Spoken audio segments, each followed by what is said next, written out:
মায়া নবী আমার রাতের বেলায় ঘুমায় আছে, মায়া নবী আমার বলতেছে আমি ইশারের নামাজ পড়া, আমি ঈশা নামাজ আদায় করে আমি কারোর সাথে কথা না বলে আমি নবী ঘুমাইতাম বিছানায় যাইয়া। হঠাৎ রাতের গভীরে কান্নার আওয়াজ আসতেছে মসজিদে নববীর মধ্য থেকে।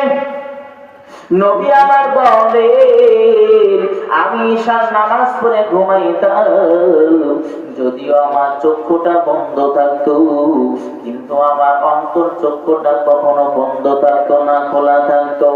মায়া নবী আমার বলতেছেন মসজিদে নববীর মধ্যে গভীর রাতে কান্নার আওয়াজ,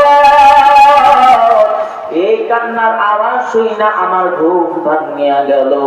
আমি নবীজি আস্তে করে বিছানার মধ্য থেকে উঠলাম, এরপরে দরজা খুললাম, এরপরে বের হইলাম। এরপরে মসজিদের নববীর জানালার পাশ দিয়ে একটু তাকায় দেখি মসজিদের নববীর মধ্যে আর কেউ কান্না করেন না। আমি জানলার পাশ দিয়ে তাকায় দেখি জান্নাতের সার্টিফিকেট প্রাপ্ত আমার সাহাবী হযরতে আবু বকর তাহাজ্জুদের নামাজে দাঁড়ায় দাঁড়ায় কান্না করতেছে। আবু বকর দাঁড়ায় দাঁড়ায় কান্না করে। মায়ার নবী আমার সকালবেলা আবু বকরকে ডাক দিলেন, ও আবু বকর, ও আবু বকর, রাতের বেলায় আপনি কেন তাহাজ্জুদের নামাজ আদায় করলেন এবং নামাজের মধ্যে দাঁড়ায় দাঁড়ায় আপনি কান্না করলেন? আমি নবীজি দেখেছি। ও আবু বকর বলেন আপনি কেন নামাজের মধ্যে দাঁড়ায় দাঁড়ায় গভীর রাতে কান্না করলেন? আবু বকর এইবার বলতেছেন ইয়া রাসূলুল্লাহ, ইয়া হাবিবাল্লাহ, আমার হাসরের দিনের কথা মনে পড়ে গেছে, এই কারণে আমি তাহাজ্জুদের নামাজে দাঁড়ায় দাঁড়ায় আমি কান্না করতেছিলাম। এই কথা যখন আবু বকর বললেন, মায়া নবী আমার তখন বলতেছেন, ও আবু বকর,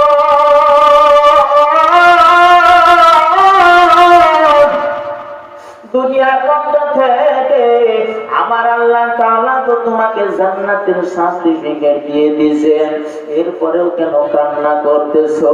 ও আবু বকর, আল্লাহ তাআলা দুনিয়া থেকেই তো তোমাকে জান্নাতের সার্টিফিকেট দিয়েছেন। আবু বকর বলতেছেন, ইয়া রাসূলুল্লাহ, যে আল্লাহ তাআলা আমাকে জান্নাতের সার্টিফিকেট দিয়েছে ওই আল্লাহ তুলিয়া, ওই আল্লাহ তাআলা যদি আমার কোন আমলের ত্রুটির কারণে যদি জান্নাতের সার্টিফিকেট কারিয়া নেয়, তাহলে আমি আবু বকরের জাহান্নাম ছাড়া কোনো উপায় থাকবে না। এ রাসূলপুরের মুরিদ ভাইরা, এ যুবক ভাই, বৃদ্ধ বাবারা, সাহাবায়ে কিরাম জান্নাতের সার্টিফিকেট পাওয়ার পরেও কান্না করেছেন, তাহলে দুনিয়া থেকে সাহাবায়ে কিরাম জান্নাতের সার্টিফিকেট পাওয়ার পরেও কান্না করেছেন।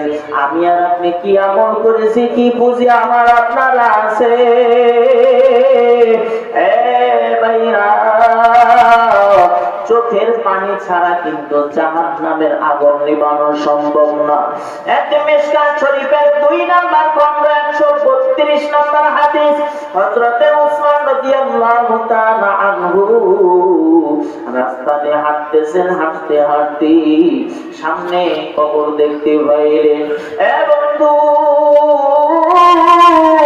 নবীজির সাহাবী হযরতে উসমান রাদিয়াল্লাহু তাআলা আনহু এই কবর দেখার পরে উসমান রাদিয়াল্লাহু তাআলা আনহু হাউমাউ করে কান্না করা শুরু করলেন। এ বাজান,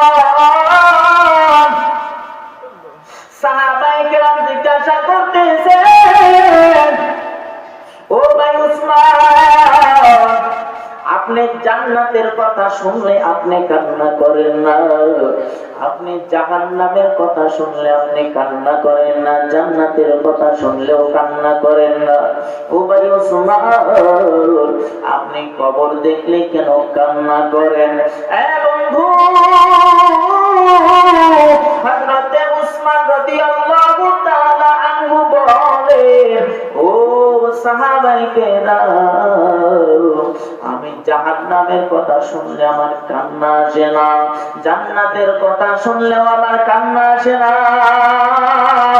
কিন্তু কবর দেখলে আমি কেন কান্না করি জানেন? কারণ বনি আদম যখন মৃত্যুবরণ করবে, বন্ধু, ওসমান রাদিয়াল্লাহু তাআলা আনহু বলতেছেন, বনি আদম